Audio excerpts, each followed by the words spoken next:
ஒரு குழந்தை பிரதிஷ்டை இருக்கிறது.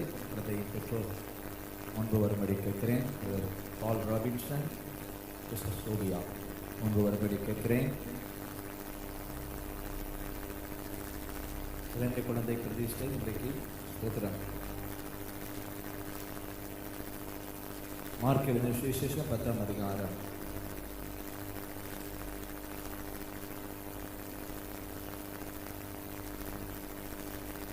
மார்க் 10ஆம் அதிகாரம்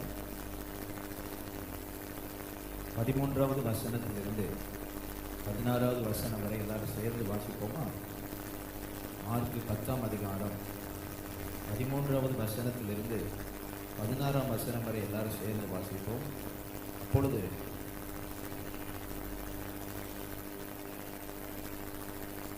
கொண்டு வந்தவர்களை சீஷர்கள் இயேசு அதை கண்டு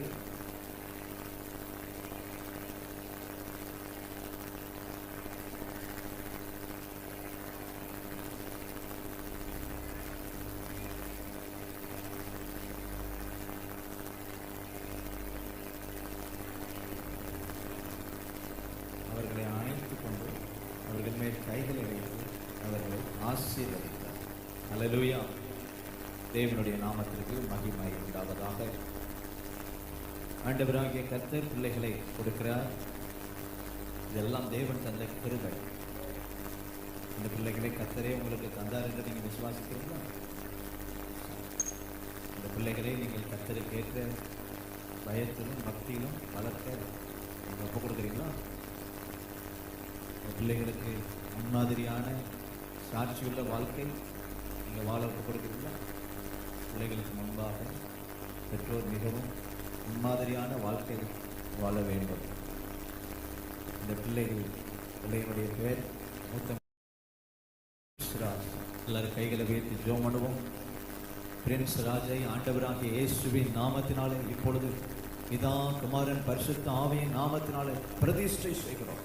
கர்த்தருடைய ஆசீர்வாதம் இப்பொழுது இந்த பிரின்ஸ் ராஜ் மேலே இறங்குவதாக. ஹல்லேலூயா. சிறு பிள்ளைகளை எவ்வளவாய் நேசிக்கிறீர் என்பதை நாங்கள் வாசிக்கிறோம்.